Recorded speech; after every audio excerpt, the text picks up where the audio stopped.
ছাত্ৰমুক্তি সংগ্ৰাম সমিতিৰ কেন্দ্ৰীয় সাধাৰণ সম্পাদক আলামিন হক আপোনালোকে সকলোৱে জানে 24 ঘণ্টা জনসেৱাৰ লগত জড়িত থকা এগৰাকী উদীয়মান যুৱক।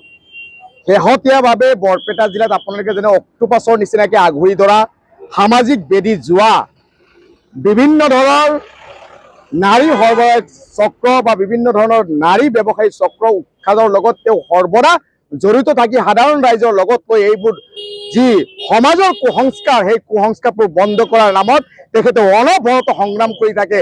আৰু সেই দুষ্ট চক্ৰই আজি পৰিকল্পিতভাৱে আৰক্ষী প্ৰশাসনক খবৰ দিছে আৰু তাৰ আগতে এক নাটক সদৃশ পৰিৱেশ সৃষ্টি কৰি আজি গাড়ীৰ তলত ড্ৰাগছ আৰু গাঞ্জা বান্ধি থৈ আজি পৰিকল্পিতভাৱে আৰক্ষীক খবৰ দি তেখেতক ষড়যন্ত্ৰমূলকভাৱে ফচুৱাই তেখেতৰ মুখ বন্ধ কৰাৰ যি ষড়যন্ত্ৰ কৰি চলাইছে তাক আমি ধিক্কাৰ প্ৰদান কৰিছো।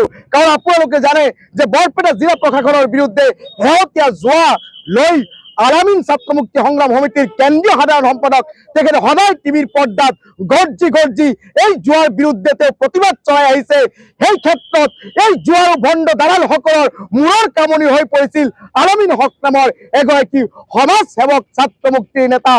তেখেতৰ কণ্ঠ ৰুদ্ধ কৰাৰ কাৰণে ষড়যন্ত্ৰমূলকভাৱে ড্ৰাগছ গাড়ীত ৰাখি তেখেতক জেলত পঠালে বৰপেটা জিলাত যাতে ৰমৰমীয়াভাৱে জোৱাৰ ব্যৱসায় কৰিব পাৰে, নাৰীসকলক লৈ যাতে তেওঁলোকে ব্যৱসায় অনায়াসে কৰিব পাৰে। আৰু সকলোকে আপোনালোকে জানে একাংশ ব্যক্তিক যিবোৰ মুখত কথা ক'ব পাৰে দল সংগঠনৰ বহু নেতাক এই প্ৰশাসনে এই জোৱাৰসকলে বহু নেতাৰ মুখ ইতিমধ্যে বন্ধ কৰিছে। কিন্তু আমছু ছাত্ৰমুক্তি সংগঠনৰ আলামিন হকৰ মুখ বন্ধ কৰাৰ বহু ষড়যন্ত্ৰ কৰিছে, কিন্তু তেখেতে আপোচ হোৱা নাই। আপোচ চীন এগৰাকী সংগ্ৰামী নেতাৰ কণ্ঠ ৰুদ্ধ কৰাৰ অন্তিম অস্ত্ৰ হিচাপে ড্ৰাগছৰ বিৰোধ কৰি অহা সৰ্বদা সেই সংগ্ৰামী নেতাজনক আজি ড্ৰাগছৰ ব্যৱসায়ীৰ লগত জড়িত কৰি তেখেতৰ ক্লাছ 5ত এই আলামিন হকৰ পিতৃ ঢুকাইছে।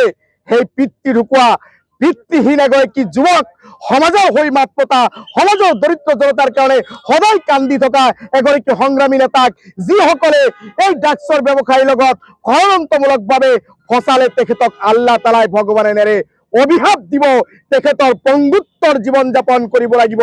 মই মইনুজ্জামানে কৈছো যিসকলে এই আলামিনৰ লগত ষড়যন্ত্ৰ কৰিছে তেখেতৰ অভিশাপ লাগিব। তেখেতসকলে ভগৱান আল্লাহ নিশ্চিতভাৱে পংগুত্বৰ জীৱন দিব, আমি চাই যাম। আৰু এই ষড়যন্ত্ৰৰ লগত জড়িত যি কেইগৰাকী ব্যক্তি আছে বৰপেটা জিলা আৰক্ষী প্ৰশাসন ডিজিপি মহোদয়ক, অসমৰ মুখ্যমন্ত্ৰী মহোদয়ক আপোনালোকে ৰাজনীতি কৰক, কিন্তু সঁচা অৰ্থত ৰাইজৰ হৈ কাম কৰা ব্যক্তিসকলৰ মুখ বন্ধ কৰাৰ ষড়যন্ত্ৰ যিসকল ব্যক্তিসকলে কৰিছে তেওঁলোকক উচিত তদন্তৰ জৰিয়তে তেওঁলোকক কৰায়ত্ব কৰি আৰু আলামিন হকক বিনা চৰ্তে মুকলি কৰি দিয়াৰ দাবী উত্থাপন কৰিও। অন্যথা কিন্তু অসমৰ জনতা, বৰপেটা জিলাৰ জনতা, বৰপেটা জিলাৰ দল সংগঠন বহিয়া থাকে থানা ঘেৰাও কৰিব, SP অফিচ ঘেৰাও কৰিব, লাগিলে গোটেই অসমব্যাপী এই আলামিন হকক বিনা চৰ্তে মুকলি কৰি দিয়াৰ দাবীত আন্দোলন কৰি তোলা হ'ব। সেই আন্দোলন গণ আন্দোলনলৈ পৰিণত কৰি হলেও আলামিন হকৰ বিৰুদ্ধে যি ষড়যন্ত্ৰ চলিছে তাক আমি উভালি পেলাব লাগিব।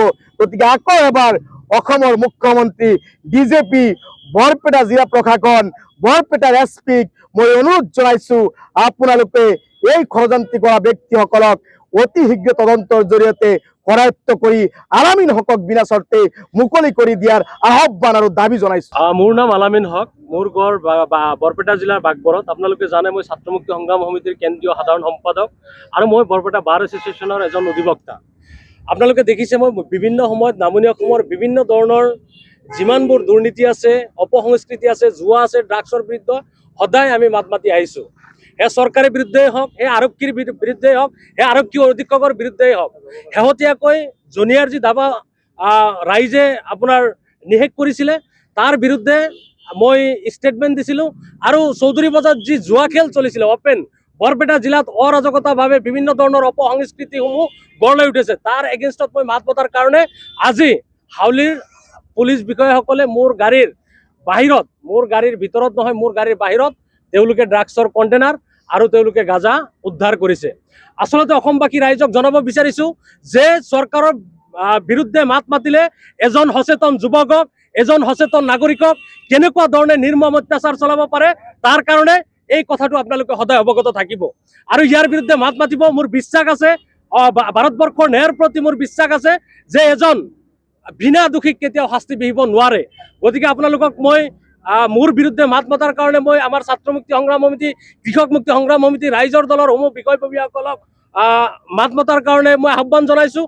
আৰু বৰপেটা জিলাৰ বিভিন্ন দল সংগঠন, আমছু, বিভিন্ন ধৰণৰ দল সংগঠন মোৰ বিৰুদ্ধে মোৰ সপক্ষে তেওঁলোকক মাত মতাৰ কাৰণে বিনম্ৰভাৱে অনুৰোধ জনাইছোঁ। কাৰণ আপোনালোকে জানে যে এনেকুৱা ধৰণে সংগঠন কৰি থকা সময়খিনিত আমি বিভিন্ন বিষয়ত আমি চৰকাৰৰ বিৰুদ্ধে মাত মাতিব লাগে। তেনে ক্ষেত্ৰত যদি সংগঠনৰ লিডাৰসমূহক যদি এনেকুৱাকৈ ড্ৰাগছৰ কণ্টেইনাৰসমূহ ভৰাই দি যদি জেলত কৰায়ত্ব কৰি দিয়ে, তেতিয়াহ'লে সেই গণতান্ত্ৰিক দেশ এখনৰ কি প্ৰমূল্যবোধ থাকিব পাৰে, এই কথাটো আপোনালোকে জানি লওক। গতিকে মই বিনম্ৰতাৰে অনুৰোধ জনাইছোঁ মোৰ সংগ্ৰামী সতীৰ্থসকলক, আপোনালোকে এই ক্ষেত্ৰত মাত মাতক। আৰু মই আগতীয়াকৈ কথা এটা আপোনালোকক ক'ব বিচাৰিছোঁ। জানেই যে আজিৰ যি ন্যায়িক ব্যৱস্থা কেনেকুৱা ধৰণে চলিছে, অসম পুলিচৰ যি বৰ্বৰতা আপোনালোকে জানেই, কেনেকুৱা ধৰণৰ বিনা দোষীসকলক কেনেকুৱা ধৰণৰ ভুৱা এনকাউণ্টাৰ কৰি দেখুৱাইছে। গতিকে মই আশা কৰিছোঁ ডিজিপি, অসমৰ মাননীয় ডিজিপি, মই আশা কৰিছোঁ মোৰ ক্ষেত্ৰত যাতে তেনেকুৱা ধৰণৰ এনকাউণ্টাৰ সংঘটিত নহয়, নহ'লে কিন্তু বৰপেটাবাসী ৰাইজে বা অসমৰ সামগ্ৰিক ৰাইজে কিন্তু আপোনাক কেতিয়াও শান্তিত থাকিবলৈ নিদিয়ে। গতিকে মই আশা কৰিছোঁ যিহেতু মোৰ গাড়ীৰ বাহিৰৰ পৰা উদ্ধাৰ কৰিছে, মই আশা কৰিছোঁ তদন্তৰ ওপৰত আস্থা আছে, যাতে সঠিক ন্যায় মই পাওঁ, তাৰ কাৰণে মই বিনম্ৰতাৰে অনুৰোধ জনাইছোঁ। লগতে মোৰ লগত এজন এই বয়সস্থ খুৰাজন আছে, আপোনালোকে দেখিব পাৰিছে। মই আচলতে বিগত 3 মাহ ধৰি PM সূৰ্যগড় চোলাৰৰ কাম কৰি আছোঁ। আৰু তেখেতে মোৰ এজন কনজুমাৰ, তেখেতৰ বেংকত লোন আজি চেংচন হৈছে। তেখেতে ছিগনেচাৰ কৰিবলৈ যাবৰ কাৰণে মই তেখেতক লৈ বেংক অফ ইণ্ডিয়াত যাবলৈ ওলাইছিলোঁ। সেই ক্ষেত্ৰত এই মানুহজনকো আজি এনেকুৱাকৈ আপোনাৰ একিউজড পাৰ্চনত ধৰি লৈছে। গতিকে আপোনালোকে সকলোকে নজৰ ৰাখিব আৰু সকলো নাগৰিকক সচেতন হ'বলৈ মই অনুৰোধ জনাইছোঁ।